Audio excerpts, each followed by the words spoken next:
Hello viewers तेबे आपण माननकु स्वागत जनाउछि आपण मानकर प्रिय YouTube channel all in one को बंधु माने देखंतु ओटीईटी प्रश्नपत्र लीक को प्राथमिक विद्यालय शिक्षक संघर दृढ़ निंदा। अनेक प्रकार प्रश्नपत्र लीक अभियोग स्थायी समाधान आउ केबे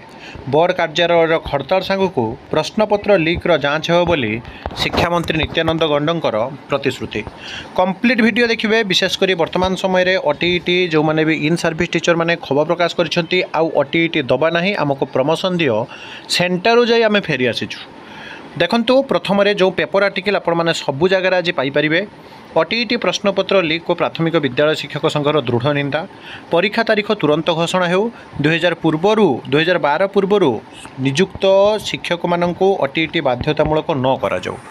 ये हूँ आज पेपर आर्टिकल। ता सहित यदि आपण मैंने देखिए ये देखो बारंबार परीक्षा परिचालन त्रुटि भोगुंट परीक्षार्थी निजुक्ति परीक्षा हो कि कौन योग्यता भित्तिक परीक्षा हो अधिकांश समय परिचालन त्रुटि देखा केतेबेले प्रश्नपत्र लीक तो आउ केतेबेले विलंबर परीक्षा भूल करुछंती अधिकारी भोगुछंती परीक्षार्थी। ओटीईटी केबे बाहरु नाही जदि बाहरुछि सबुबले समस्या हेउछि। ओटीईटी प्रश्न प्रगत विवाद क्राइम ब्रांच रे मामला बोर्ड कार्यालय रे हड़ताल कटक इन सर्विस शिक्षक मानक पय उद्दिष्ट स्पेशल ओटीईटी बा ओडिशा टीचर एलिजिबिलिटी टेस्ट बा शिक्षक योग्यता परीक्षार प्रश्नपत्र परीक्षा पूर्वदिन संध्यारे सोशल मीडिया रे घुरी बुलिबा और अकाल पड़ी परीक्षा परिचालनाकारी माध्यमिक शिक्षा परिषद परीक्षा को राति अधिया बातिल करिया घटना सारा राज्य में चांचल्य सृष्टि करिछि। घटनार सत्यासत्य अनुसंधान सह प्रश्नपत्र लीक घटनार दोषी को धरिया पाई बोर्ड कर्तृपक्ष क्राइम ब्रांच रे एतला दैछन्ति। बोर्ड अभियोग क्रमे क्राइम ब्रांच एने एक मामला रुजु करी तदंत लगी स्वतंत्र टीम गठन करिछि। तदंतकारी टीम आज बोर्ड कार्यालय में पहुंची छानभिन आरंभ करिसेंति। बोर्ड अधिकारी माननको क्राइम ब्रांच टीम प्रश्नपत्र प्रस्तुति परीक्षा केन्द्र को प्रश्नपत्र पठाजिबा आज प्रक्रिया संपर्क में पचार उचार करी बयान रेकर्ड कर सूचना मिली केउ परिस्थिति प्रश्नपत्र बाहर को प्रकट है और हाथ लेखाले स्पेशल मीडिया जो आपंकर सोशल मीडिया भाइराल हो घूरी बुलवा ताहा जानापी क्राइम ब्रांच टीम खलतार कर हजार हजार शिक्षक शिक्षायित्री केन्द्र फेरिले कड़ा सुरक्षा भितर भी किपरि है भाइराल बोर्डर पारिला पणिया उपर वर्तमान समय प्रश्नवाची तैयारी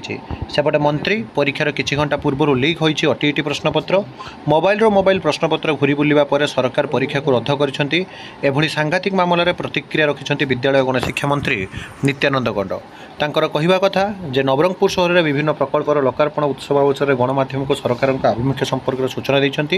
यह घटना को राज्य सरकार अत्यंत गुरुत्वपूर्ण सह नहीं प्रश्नपत्र लीक्रे वैषयिक त्रुटि रही ना अन्य किसी कारण रही ताहार विधिवत जांच करा जी भी एभलिया काम करिछि ता विरुद्ध निश्चित रूप दृष्टान्तमूलक कार्यानुष्ठान ग्रहण करा बोली मंत्री कहते। तेबे एठी प्रश्न उठुछि जे अपराधी को खोजी कार्यानुष्ठान निया जाऊ छात्र कांग्रेस कहते